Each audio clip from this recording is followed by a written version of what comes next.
Banyak pertanyaan yang masuk ke saya seputar qada puasa dan juga fidyah yang berkaitan dengan wanita hamil dan wanita menyusui. Nah, kebanyakan itu bertanya sebenarnya wanita hamil dan wanita menyusui itu wajib qada saja atau wajib fidyah saja atau wajib qada dan fidyah. Untuk mengetahui jawabannya simak videonya sampai akhir.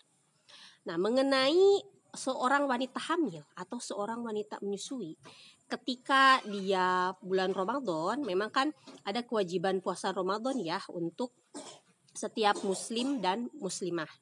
Namun untuk wanita hamil dan wanita menyusui itu dibolehkan untuk tidak berpuasa. Ya, boleh tidak berpuasa.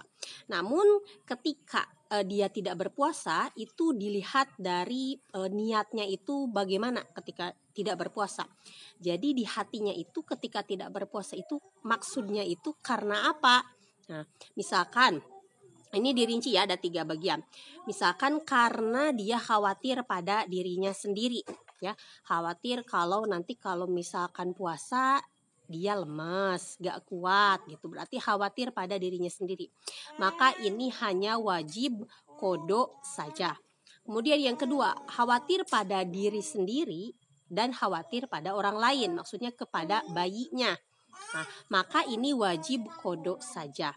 Adapun apabila tidak berpuasa hanya khawatir pada bayinya saja, hanya khawatir pada orang lain, maka ini wajib qada plus wajib fidyah. Itu. Jadi yang wajib qada plus wajib fidyah itu kalau ketika tidak berpuasa di bulan Ramadan itu niatnya maksudnya kenapa alasannya gak puasa itu karena hanya khawatirnya pada bayinya saja. Nah, sementara kalau alasannya karena dirinya atau dirinya dan bayinya maka hanya wajib qada saja. Nah, untuk permasalahan yang lain, ya permasalahan selain dari wanita hamil dan menyusui, banyak kan tuh orang yang nggak puasa, macam orang yang sakit, orang yang haid, yang nifas, atau orang tua renta, atau orang yang sakit, itu wajib qada apa wajib fidyah? Nah, begini penjelasannya. Kalau seseorang yang dia tidak berpuasa karena dia memang sakitnya ini sudah parah, macam orang tua yang penyakitnya sudah komplikasi, kalaupun sekarang gak puasa, tahun depan pun ya akan sama saja. Esoknya pun akan sama saja, kondisinya justru semakin lama semakin menurun. Sehingga tidak memungkinkan mengganti puasa dengan puasa. Makanya orang tua yang sudah sudah berumur, yang sudah punya penyakit, ataupun orang yang memang punya penyakit yang parah, yang sekiranya penyakit ini kayaknya nih secara kedokteran ini kayaknya sulit disembuhkan. Nah, maka kewajibannya adalah bayar fidyah saja.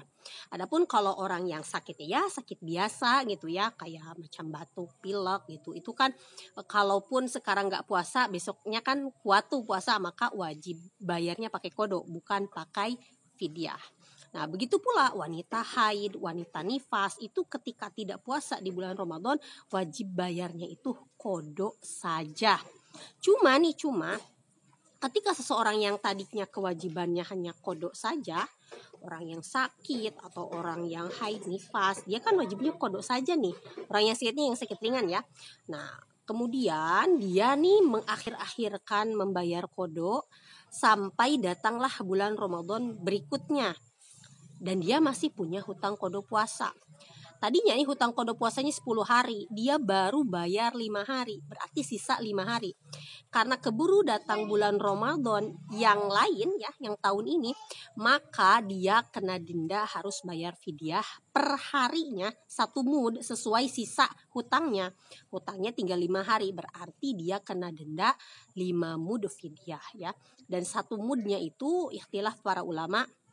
Ada yang mengatakan 625 gram, 675 gram, 800 gram. Nah, silahkan pilih pendapat yang mana. Nah, kemudian masalah seseorang yang gila, bagaimana? Seseorang yang gila, seseorang yang pikun udah ingat orang tua yang pikun yang udah kembali seperti anak-anak lagi. Nah, maka orang yang seperti itu sudah tidak terkena taklif syara. Artinya sudah tidak terkena kewajiban berpuasa. Karena tidak terkena kewajiban berpuasa, ya karena memang dia sudah hilang akalnya, maka dia tidak wajib qada dan juga tidak wajib fidyah. Sekian penjelasannya, semoga mudah dipahami. Wassalamualaikum warahmatullahi wabarakatuh.